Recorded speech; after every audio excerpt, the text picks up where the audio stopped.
Okay. Shavua Tov, Chodesh Tov, and welcome to part 2 of our read-along of the Prologue of the Horizontal Society, Understanding the Covenant and Alphabetic Judaism by Rabbi Faur. Just to recap, in the last reading, Rabbi Faur discussed the Torah as a memory of a dream, with some very striking imagery. Was talking about the Torah being, specifically the books of the Torah, being a symbol, a sign of having stood in the presence together, stood in the presence of God, and that what is distressing about that to the tyrants and dictators of the world is that when someone dreams, they dream of freedom, right? And obviously, this is pretty stark imagery. It's a little, reactionary, language here. But the point here is well taken. And Rav Faur brought in Rav Heschel, Rav Nusner, to discuss, to shine light on the fact that Judaism today or the Jewish communities around the world today are lacking basically a coherent Judaism, a Judaism that you can simply state, a Judaism that can survive, historical crises, that can generate meaning in generation after generation. And the reaction, in terms of anti-Semitism, we discussed it with the dictators. Yeah, okay, so continuing with our reading of the prologue. And I was asked by one of the viewers to provide more commentary, so I will. Maybe one of these readings I'll even learn how to edit the videos, and we can edit out the my learning curve here. But be that as it may, Rav Faur continues the prologue. In this work, we treat the Torah as a legal document, setting forth the fundamental laws and institutions governing the public and private life of the Jewish people. In short, as the constitution of the children of Israel. Right? So for Faur, the Torah is first and foremost the constitution. Just like you have the Constitution of the United States, the basic laws of the state of Israel, the Torah is the constitution of the children of Israel. So Faur continues, its literary and semantic integrity is a given. I find it personally demeaning to accept as a doctrine popular in some scholarly circles that to be scientific, an idea needs first to be regurgitated by godless and soulless ideologues. German historiography and the documentary hypothesis are the children of Greek rational ideality, anti-book, and anti-humanism, right? So in the previous part of the prologue, Rav Faur brought in rational ideality, Greek rational ideality, Platonic rational ideality specifically, if we're going to get particular about it, as kind of like the diametric opposite of the Hebrew Semitic sense of meaning, which is generated, which is the product of persuasion, not discovery, as he'll discuss later on. And he also brought in the idea of Europatian Menschentums, which comes from Edwin Husserl in the end of the last part of the prologue, to basically, as this idea of the supremacist, Eurocentric, academic, social scientist, looking to analyze, dissect, and ultimately, you might say, archive, non-European cultures, nations, and societies. And that's kind of set up here as a bogeyman through one of a few little foxes, which we heard in the first part of the prologue, as another bogeyman, another foil that Rav Faur sets up in the horizontal society. And so is pay attention to, as we're reading, to his use of these terms and what are the constructs that he's kind of fleshing out. What are the oppositions that he's constructing? He likes to mix structuralism with post-structuralism. So see where he goes with this, right? So Rav Faur continues, they are the product of dismal spirits, right? So the German historiography, the documentary hypothesis, he really has it in for the documentary hypothesis, I gotta tell you. A whole other discussion, we'll get to it in its time, but he has it in for the documentary hypothesis, right? So they are the product of dismal spirits, preferring the rule of tyrants and demagogues to the 7 blessings of the rabbis. Ouch! That's a burn. The purpose is to discredit Jewish history and Jewish texts on behalf of the legendary European Menschentoms, the glorious European man who brought in the First and Second World War, and through turpitude and insatiable greed may bring about the Third. Faur's words, not mine. I once pointed out to a celebrated biblical scholar that if we were to apply German historiography to the history of the Philadelphia Convention, right, that's the event in U.S. history in which the Constitution was ratified, right, it no longer would be possible to believe that it had ever taken place.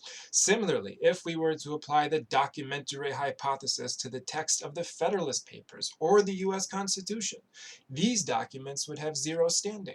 In fact, if this type of textual analysis would be accepted in a court of law, it would render most legal contracts null and void. Our Constitution is different, the biblical scholar responded, because we live under it. To which I retorted, the same applies to Jews, for whom the Torah is their constitution, and strive with all their soul to live under it. And you'll see throughout this work, Rav Faur's passion for Jewish heritage comes through again and again and again. And it's really wonderful to see, he's got a lot of zeal, it comes through, but he really viewed the Torah as a living constitution, however we implement it, however we practice it, whatever the case may be, this is not a dead document. This is a living document. This is our heritage, our living heritage that we live each and every day.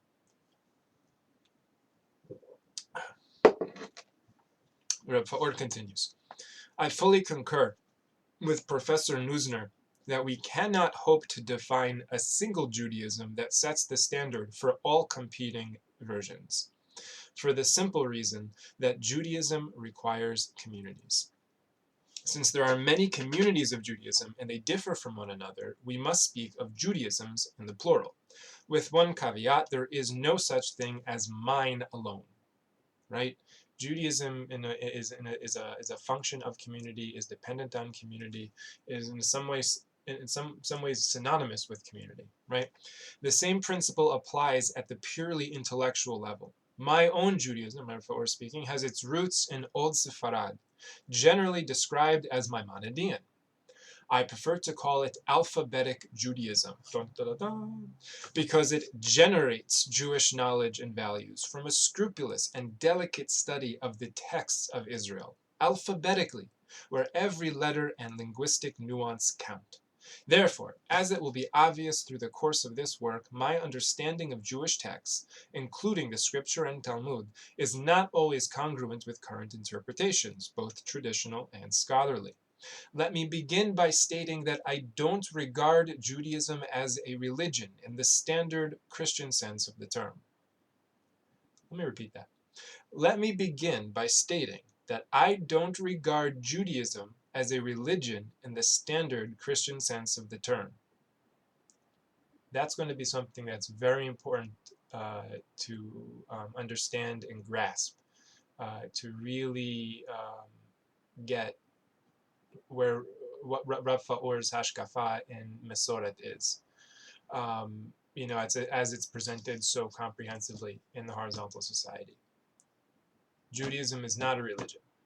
Why? Rav Faur continues, for better or for worse, the primary structure of Judaism is not theological. The term theology does not exist, and it cannot even be coined in classical Hebrew, right?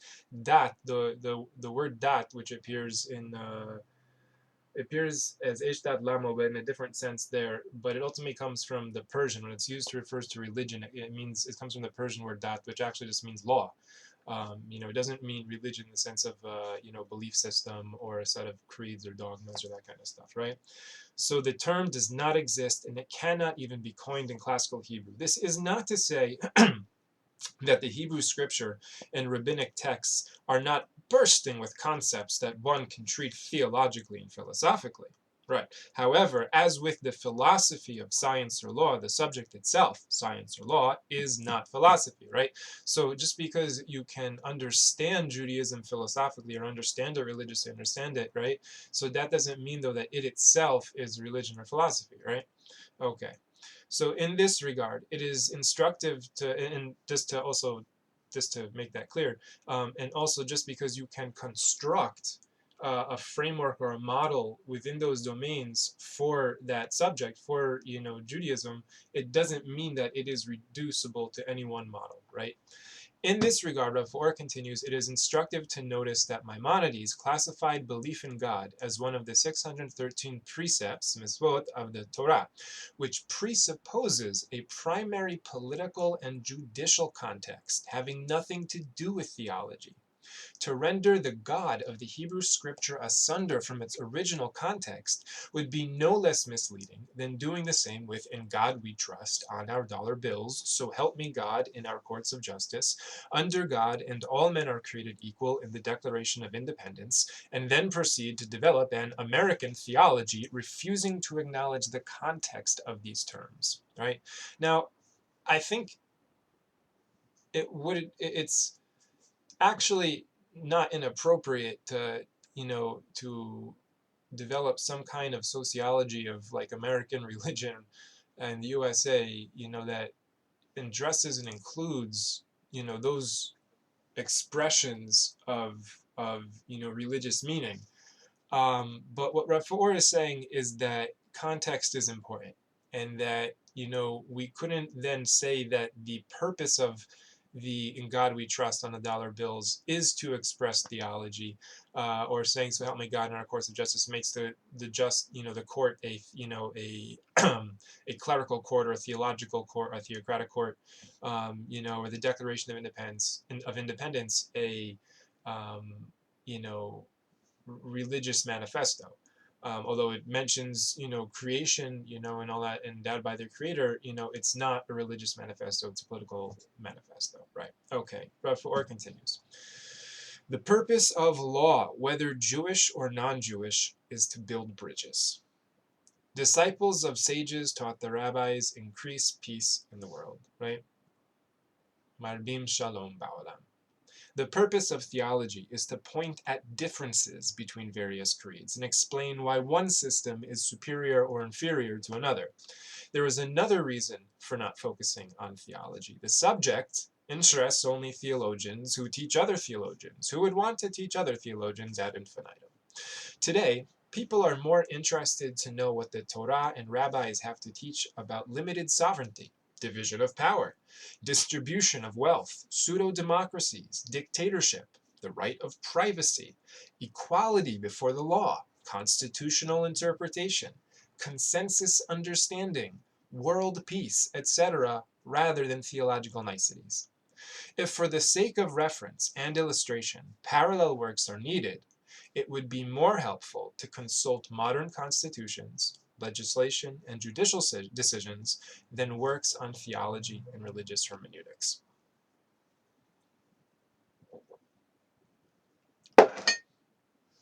This book, Faur continues, this book is written for a public sharing the primordial dream of humanity. Wait, let me say it back to I'm still in the no comments mode, but I was asked to give commentary, so I will. I think Faur is entirely right on this. I think religion itself has become an enormous turnoff, just even hearing the word, for so many people. And I think that most people resent a kind of presumptuous, overly academic, prescriptive approach to theology. And I think that, what Rav Faur highlights as, more interesting topics are certainly more timely topics today, when the world is facing a lot of turmoil. We're facing, ecological and climatological changes. Regardless of what anyone believes about anything, things are changing. And this is something that's a shared experience around the world, just like the pandemic that we just went through was a shared experience, regardless of anyone's beliefs. These things were challenging issues that kind of highlighted the importance of what Rav Faur talks about here. Limited sovereignty, division of power, distribution of wealth, right? Pseudo-democracies, dictatorship, right to privacy, right? Big tech. Equality before the law, big one in pretty much every country on this planet, big issue. Constitutional interpretation. Actually, it's a big American issue. Not so much, I think, on the popular radar outside of the United States of America, but also an issue. Consensus understanding, world peace, etc. Right? So, what Rav Faur is trying to do in the horizontal society is take the Maimonidean, Sephardi, Gaonic, Talmudic tradition that he was entrusted with and put it into conversation with the issues of today. Now, I don't think this is a perfect work, and I guess throughout, I'll be adding in my 2 cents or feedback, whatever it is, the midget as I am sitting at the feet of a giant. But I think he succeeds in his mission. And I think he definitely starts the conversation, which we'll see is his main goal here is to start a conversation, right? Okay. Rav Faur continues, this book is written for a public sharing the primordial dream of humanity, right? Back to the dream.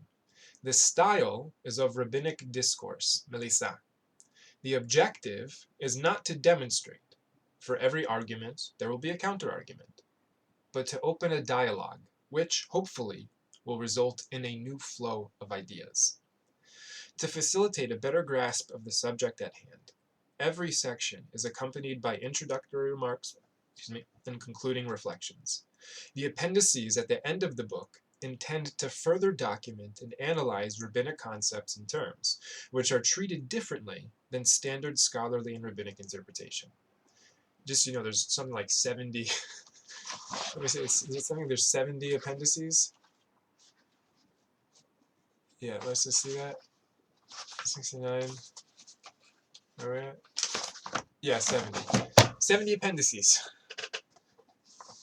The man is a genius. All right. Very prolific. Right, so where are we? Yeah. It's an adventure reading together, isn't it? Right, so the appendices at the end of the book intend to further document and analyze rabbinic concepts and terms, which are treated differently than standard scholarly and rabbinic interpretation. The epilogue seeks to relate some of the ideas and values discussed in this work to contemporary issues. I cherish the standard translations of the Hebrew scripture. However, on many occasions, I rendered my own translation to underline some semantic or grammatical nuances essential to the point at hand. Unless specified, translations of all other texts are mine. I wish to conclude this prologue with a story told to me by my friend Dr. Philip Miller. It illustrates the peculiar burden facing Jewish scholars today. Once there was a master who would give classes on high philosophy and love of God. During these classes, the temple cat would crawl affectionately into the laps of the students, distracting them. So to help their concentration, the master would tie the cat to a tree outside the temple and then release him after the class. One day, the master passed away, but his successor continued to tie the cat to the tree out of devotion to the memory of his master. Sometime later, the cat also died, and another cat was procured and tied to the tree during class. The next generation of the lineage began to debate the spiritual powers achieved by tying a cat to a tree outside of philosophy classes. And the next master in the line wrote a thick book of theological speculations on the essential esoteric practice of cat tree tying. The following generation, of course, changed the lineage's seal to an emblem of a cat tied to a tree. Much of contemporary Jewish learning, says Rav Faur, concerns the holy cat. The following chapters aim at the arduous task of trying to liberate Judaism from the cat's claws. I could just leave it there, just drop the mic and whatever. But I just wanted to point out that story is actually, and Rav Faur credits his colleague, his friend, Dr. Philip Miller, I don't know, with telling him that story. That's actually a Sufi story.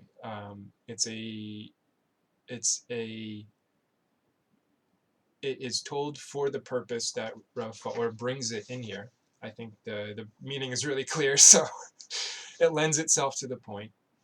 But what I find interesting or significant about that is that what it means is that the arduous task of trying to liberate Judaism from the cat's claws is, in a sense, not an unnatural turn of events. And it's not unique to the Jewish people, right? If this whole story, right, which Rav Faur finds resonant, right, and finds congruent with the point he's making, and supports the point he's making, illustrates the point, right? That's not a Jewish story, so that should tell you something, right? So as we're reading the Horizontal Society, Rav Faur is going to be very passionately and beautifully explaining and analyzing and generally discussing Jewish heritage and Judaism. But also keep in mind the bigger picture, and keep in mind how a lot of the processes, historical chains of events, and social dynamics that he brings to light in the Jewish context also are illustrated, obviously, in the rest of human society. All right, thank you. Have a great day, and we'll be starting with the introduction to Section 1, the God of Israel, next.